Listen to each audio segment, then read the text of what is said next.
Hi everyone, आज हम बात करने वाले हैं ग्रेस मार्क्स के बारे में। बहुत लोग पूछ रहे हैं कि सर ग्रेस मार्क्स मिलते हैं कंपार्टमेंट एग्जाम में, सच्चाई क्या है इसके पीछे, और अगर ग्रेस मार्क्स मिलेगा तो क्या बच्चों को पास कर दिया जाएगा या फिर एक दो मार्क्स से फिर भी लटक सकते हैं बच्चे।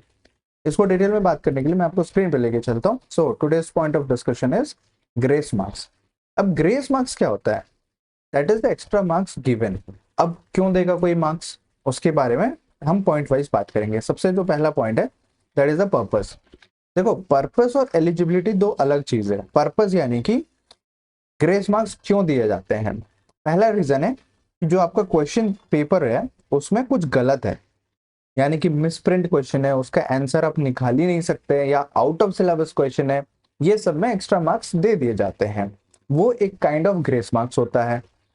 दूसरा जो पर्पस है, दैट इज आपको सेंटर में टाइम नहीं मिला, प्रॉपर उनको इंटीमेशन जाता है कि इस सेंटर से इतने स्टूडेंट्स का कॉपी आया है और इस सेंटर में टाइमली आंसर शीट नहीं मिला, टाइमली क्वेश्चन पेपर नहीं मिला, तो ऐसे सिचुएशन में वो ग्रेस मार्क्स दे सकते हैं। तो दूसरा हो गया टाइम।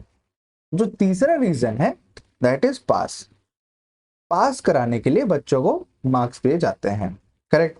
अब एलिजिबिलिटी कौन है, कौन से बच्चों को दिया जाएगा? क्या सभी बच्चों को मार्क्स दिया जाएगा पास होने के लिए? कोई भी अगर ऐसे 19 नंबर ला रहा है, क्या उसको पास कर दिया जाएगा? या फिर कोई 8 नंबर ला रहा है, उसको भी पास कर दिया जाएगा? ये एलिजिबिलिटी है। तो इसमें एलिजिबिलिटी क्राइटेरिया बहुत सिंपल है, बट वो पब्लिकली नहीं आता है बाहर।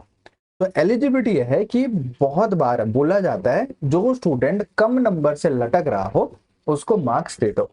अब कम नंबर कितना होता है? 10 नंबर भी कम है, 5 नंबर भी कम है, 1 नंबर भी कम है। तो क्या 1 नंबर से स्टूडेंट्स फेल नहीं होते? देखो, 1 नंबर से फेल होने का चांसेस बहुत कम है। स्टूडेंट्स मतलब जो टीचर जो चेक कर रहे होते, वो सोचो मैथ्स का पेपर चेक कर रहे हैं, 26 मार्क्स पासिंग के लिए चाहिए, कोई 25 पे अटक गया।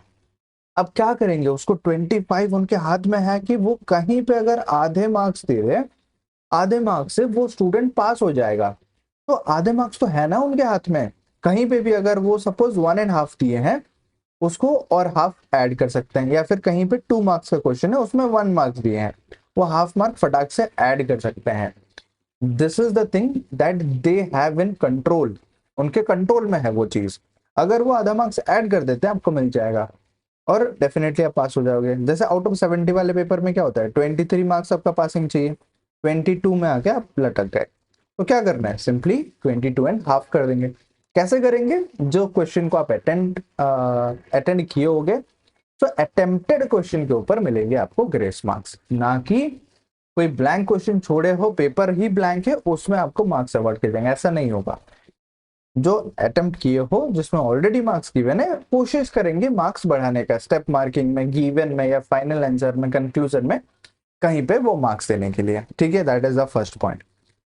सेकंड थिंग इज, क्या एक से ज्यादा मार्क्स अगर डिफरेंस है, 1 मार्क है तो वो आधा करेंगे, वो राउंड अप होके पास हो जाओगे आप। अगर 2 मार्क्स डिफरेंस आ रहा है, 3 मार्क्स डिफरेंस आ रहा है, 4 मार्क्स डिफरेंस आ रहा है, तो वो कंप्लीटली डिपेंडेंट है टीचर के ऊपर।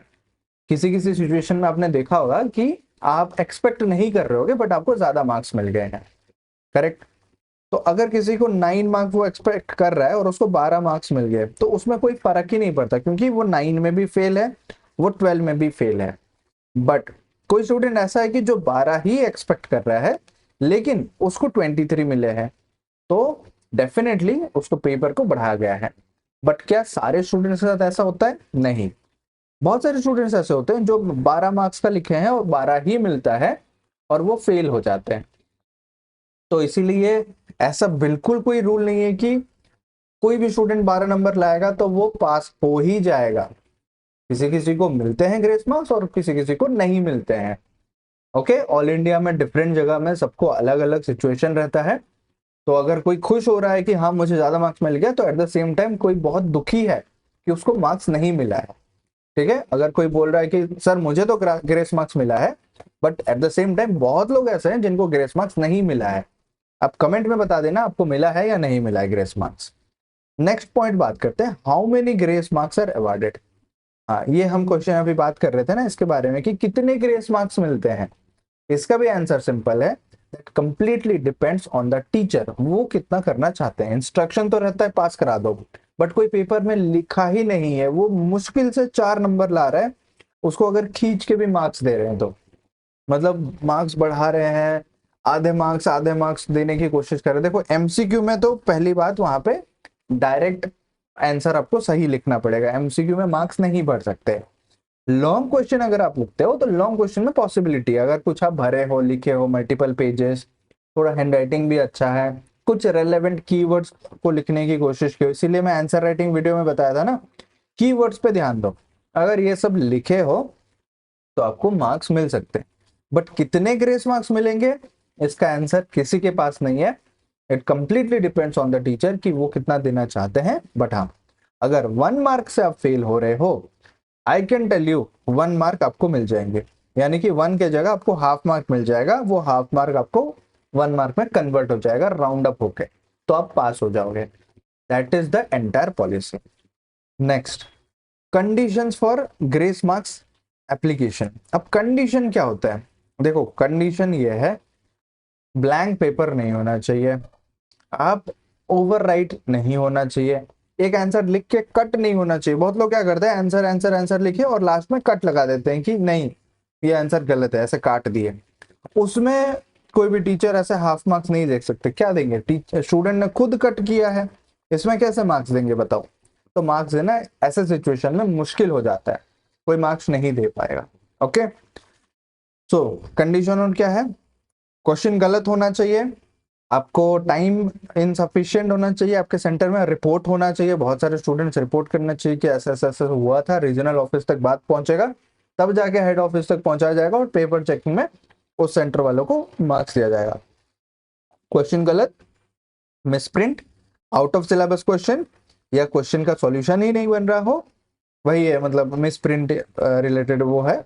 And at the same time अगर वो पास कराना चाहते हैं, जस्ट आप थोड़े से मार्क्स की वजह से फेल हो रहे हो, तो उस कंडीशन में आपको पास करा दिया जाएगा। ये है कुछ कंडीशंस जिसको आपको ध्यान रखना है, ठीक है। अगर आप सोचते हो हर स्टूडेंट को ग्रेस मार्क्स मिलेगा, ऐसा नहीं मिलता, correct. Next, no separate indication on marksheet. इसका क्या मतलब है कि कहीं पे भी आपको लिखा नहीं होगा कि इस स्टूडेंट को ग्रेस मार्क्स मिला है, इस स्टूडेंट को ग्रेस मार्क्स नहीं मिला है, ग्रेस मार्क्स मिल के पास हुआ है, बिना ग्रेस मार्क्स का पास हुआ है, ऐसा कहीं पे नहीं मिलेगा। बट हाँ, आपको पता चल जाएगा, आपके मार्क्स देख के या फोटोकॉपी मंगवाते हो तो आपके आंसर शीट देख के आपको पता चल जाएगा क्या आपको ग्रेस मार्क्स मिला है या ग्रेस मार्क्स नहीं मिला है। यू कैन ओनली टेल, क्योंकि आंसर शीट आप लिखे हो जाके एग्जाम में, तो आप ही अच्छे से बता सकते हो कि क्या आपको मार्क्स मिलने चाहिए या नहीं मिलने चाहिए थे, करेक्ट। एंड लास्ट पॉइंट है role beyond compartment examinations, that is moderation. आप मॉडरेशन पॉलिसीज को भी पढ़ोगे, अगर सीबीएसई का खुद का वहां पे लिखा हुआ है, तो मॉडरेशन पॉलिसी ये कहता है कि अगर क्वेश्चन गलत है या फिर वो टाइम का इशू है या आंसर ही नहीं आ रहा है कोई ऑप्शन, बहुत बार ऐसा हुआ है, आप मार्किंग सिम निकाल के देखो, मैंने भी क्वेश्चन सॉल्व किया है, 4 ऑप्शन दिए होंगे, चारों में से कोई भी ऑप्शन नहीं आ रहा है, तो स्टूडेंट उसमें कुछ भी लिखा होगा नहीं लिखा होगा उसको ग्रेस मार्क्स मिल जाएगा, टोटल जितने मार्क्स बन रहे होंगे +1 उसमें एक्स्ट्रा हो जाएगा, करेक्ट। तो ऐसे सिचुएशन में ग्रेस मार्क्स मिल जाते हैं। और एक फैक्ट बता देता हूँ, कंपार्टमेंट में लास्ट ईयर 30% स्टूडेंट्स ही ओनली पास हुए थे। इसके बारे में डिटेल में वीडियो बनाया था लास्ट ईयर, इस बार भी इसको हाईलाइट करूंगा मैं। तो 70% बच्चे क्या हुए, दोबारा फेल हो गए। तो इसमें क्या पॉसिबिलिटी की, यह 70 में से किसी किसी को अगर ग्रेस मार्क्स दिया जाता है, क्या पास हो जाता है, हाँ हो जाते, बट मुश्किल से होते। आगे चल के फ्यूचर का मैं नहीं बोल रहा हूँ कि आगे चल के वो सब्जेक्ट यूज होता या दिक्कत होता जो भी, बट हाँ फ्यूचर में दिक्कत तो होता ऑब्वियसली, बट क्या पास हो जाते हैं, हाँ पॉसिबिलिटी तो था कि 70% जो फेल हुए थे उसको घटा के, मतलब ये 30% जो है पास हुए थे इसको बढ़ा सकते थे हम, और पॉसिबिलिटी था। But it is a very small number of students passing and very large number of students failing the exam, correct. तो ये तो रेशियो था पिछले साल का। इस बार देखते हैं कैसे ग्रेस मार्क्स मिलते हैं नहीं मिलते हैं। स्टूडेंट्स को फोटोकॉपी मंगवा सकते हो, इसका भी प्रोसेस है पूरा। तो अगर कोई फोटोकॉपी मंगवाता है और पहले के पेपर्स में अगर मंगवाया है या जिसको पता है ग्रेस मार्क्स मिलता है नहीं मिलता है, कौन से स्टूडेंट को मिला है, वो कमेंट में बताए कि जी सर मुझे मिला है, या नहीं सर मुझे कभी ग्रेस मार्क्स नहीं मिला है, कमेंट में बता देना और चैनल को सब्सक्राइब कर देना। Thank you so much.